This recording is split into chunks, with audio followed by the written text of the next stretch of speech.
help me understand how, if you're supposed to be in the vibrational frequency of what you want, how do you live in the moment? How do you do those two things at the same time? Well, that is the big question, isn't it? Because since most of you have trained yourself to be observant, and you want to be really, because savoring the conditions of your world is a delicious thing. But if you're savoring the conditions of your world, then you run the risk of running across some conditions of your world that don't feel so good. And that's really the point that you're making. How do you be in the world? How do you be in the now and remain in the receptive mode? And the answer to that is, you care about the way you feel. You practice the vibration of being in the receptive mode when it's easy, until that is the vibrational frequency that is most natural to you. And that will cause the observation of your world to be more pleasant. In other words, the better it gets, the better it gets, the better it gets, the better it gets. And then if there is an old issue, an old hot button that you find yourself observing, like Esther did, and subsequently led to a manifestation that she didn't really enjoy that much, because it's such a minor part of your experience, it doesn't throw you off kilter, because you know about the laws of the universe and you know what you've been doing. And most of all, you are able to make the association between what you've been thinking and feeling and what's happening. So you're able to just guide yourself in a more efficient way. And the operative word here is be more unconditional. Care more about how you feel than anything else. Care more about how you feel than anything else. And when you think about it, that should be easy, because everything you're doing is because you want it to make you feel better anyway. So, for example, let's take the subject of money, since it's something that's active, really active. And let's say that you have a need for a big improvement in your financial experience. Let's say that you need $10,000, and you need it now. So you can tell by the way we are presenting this that desire or idea is not coming out of your vortex right now. It's your awareness because of the trouble that you're in, let's say, the threats that somebody's making or whatever. Well, it is unlikely, in fact, it's not going to happen. That $10,000 or $10 million, whatever the situation is not going to show up in your bank account today. Not under these conditions. It just is not. It's not ready to pop. That's a vibration not ready to turn to that thing, not now. So that condition is not going to change right now. And if you need that condition to change before your emotion changes, then you're in a cycle of things not getting any better, because you need it to change in order for it to change, but it's not going to change because you need it to change. In other words, you're conditional in it. It's not going to change. It's not going to change while you feel like that. But you could, not right now in the middle of all of this, but you could get a good night's sleep. You could meditate. You could be distracted from your struggle and your trouble. And you could, therefore, allow your vibration to raise because you've been off that subject. You could find an emotion of prosperity, and you could find it right away. You could feel more prosperous today or tomorrow. You could feel more abundant about more things. You could find the emotion of that. And we want to call the emotion the unconditioned. We want to call it the feeling response, the response to your vibration. Ah, here it is. Back on that leading edge again. We want to call it, I hope you're enjoying this leading edge place. I hope you're up for it, because you're taking us to new places. You all right with it? You've been to enough of the old places that you're ready for some of these new places? So this unconditioned is born from your inner being, who is an unconditioned. Your inner being is an energy, not a body. Your inner being is thought, not words. Your inner being is unconditioned, not the manifestation, which is conditioned. You're following us? So if you can find the unconditioned, if you can find the unconditioned, if you can resonate with your inner being about this, and find that unconditional alignment, then off you go. It's like when you get in your car, if there's no fuel in the car and there's no combustion in your engine, you can sit there and sort of turn the wheel all day long, but if you don't have the fuel in the car, you're not going to go anywhere. You can put the battery in your contraption, but if the battery doesn't have juice in it, you can turn the on and off switch all day long and push all of the other buttons and nothing's going to happen.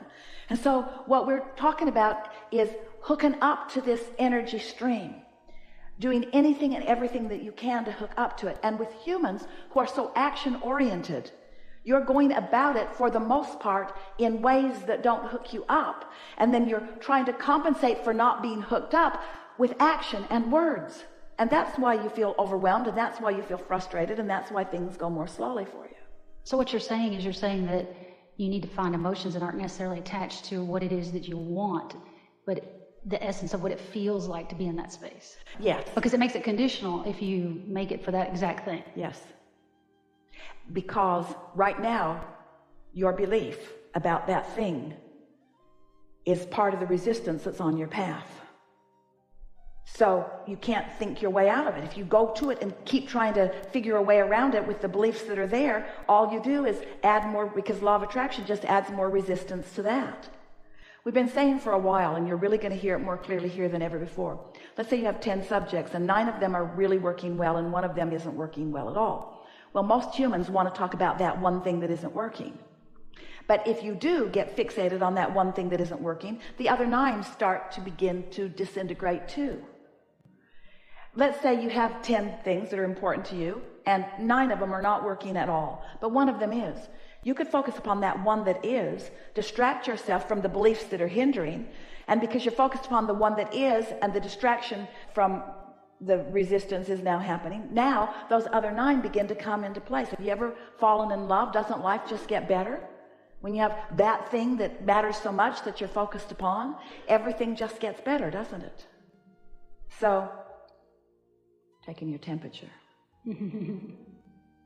Well, you've come a long way with us today. You are physical beings who would really rather talk about processes and what to do. And we are stubbornly not talking to you about what to do. We're talking to you about how to feel. We're not talking to you about how to get to where you want to be. We're talking to you about how to get to the feeling place, which is the reason that you want to get to where you want to be. And we are so sure that you have the ability to get there if you would stop doing that thing that is keeping you from getting there. And so really the message that we're giving you here today, and we're giving it to you with more fervor than we have ever given it to any group ever, is that we are imploring you to get out there and be nicer to yourself. Be nicer to yourself. Look for more reasons to find pleasure, and stop trying so hard to prove your worthiness, which is, we love you so much, unprovable. You cannot prove your worthiness, because every time you try, you disconnect from everything that knows your worthiness. Every time you try to defend, you disconnect from everything that knows your value, you see. So, what was your question again? The question was about, if you need to be in a frequency of feeling what it feels like to have what you want, how do you stay in this moment? So now we want to say to you, you can't get out of this moment. You can't get out of this moment, but you've got a choice in this moment about the way you feel. So you just got to decide what thoughts feel the best and go there. And sometimes distraction is the best thought. Watch your children. They've got it down. You're trying to pin them down to something. I want to talk to you.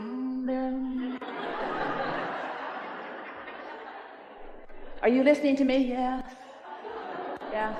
They won't focus into that place that doesn't feel good till you wrestle them to the ground and tie their hands behind their back and really make the point, and then they'll go there with you if you're hard enough on them long enough, as you have gone with others in that way. Let's just talk about some things, because we can feel that you're ripe and ready for hearing some things maybe that you haven't considered before. So we're going to ask you a series of questions. Do you believe that action is essential to creation? All right, so we're going to say to you, action isn't the first basis of creation, but it does often help you finish off a good creation in a more pleasing way. Because the more action that you offer in an arena of no resistance, the more fun you're having, the more involved you are. It's like the difference between being a spectator and being a participant, of listening to someone sing or singing, of listening to someone else's ideas and you having an idea, being a participant in your own life experience. So we're going to ask you some more questions. So, is action essential to creation? It is, isn't it? Let's make it even clearer. Is action essential to robust, delicious, tactile, see it, hear it, smell it, taste it, touch it, creation? Yes, emphatically yes. What happens if you try to jump into action before you're in alignment? It doesn't work, does it? So it isn't whether action is good or not, it's when the action is best, yes? So is action better when there's a strong need? Or is action better when there's a strong desire? And by strong, do we mean painful or big?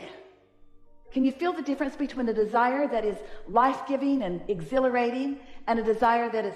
We said to someone one day, we wanted to get them to talk about what they wanted, and we listed a few things to try to prime the pump. And she said, oh, I've already got that, I don't want that. I've already got that, I don't want that. And it was clear that she was associating desire with that feeling of not having.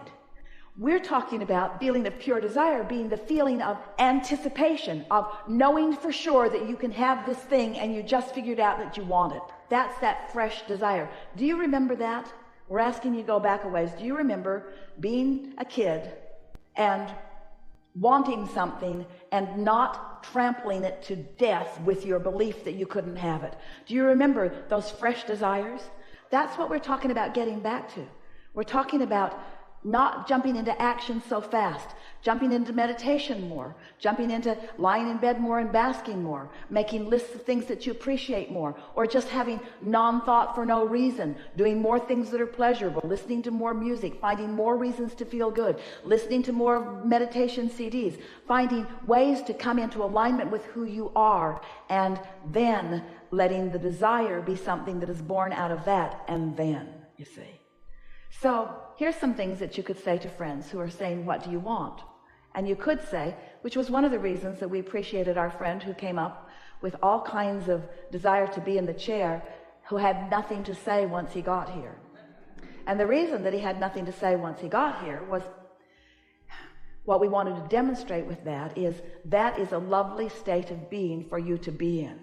Because often when you've got an active desire, you are not in the receiving mode. It's like the question is a different vibration than the answer, and the problem is a different vibration than the solution. And sometimes when you continue to ask the question and ask the question and ask the question, or solve the problem or solve the problem or solve the problem or solve the problem, you hold yourself out of the receiving mode. And so then how does that feel? That's what we want to call your attention to. How does that feel? We want you to remember what you knew when you came, that you are the creator of your own reality and that you can be or do or have anything. We want you to feel that fresh friskiness that comes from tuning into the vibration of who you really are. We want you to allow yourself to become your total self who has the big picture. We want you to remember that you are an uplifter and that you are a lover and that you are an allower and that you want to feel good. That's what we want for you. We want you to return to the vibrational frequency of who you really are, rather than just catching glimpses of it or snatches of it in between all of the efforting that you're doing and all the trying and comparing and struggling and defending and justifying that you are doing. Our desire is to be tuned into the frequency of who we are. Our desire is to be in sync with our source energy, who is in love with life, who's happy about life itself, not conditionally, unconditionally happy about life itself. We know we're stretching you into something that isn't about action, with the promise that once you get that, the delicious action will be inspired.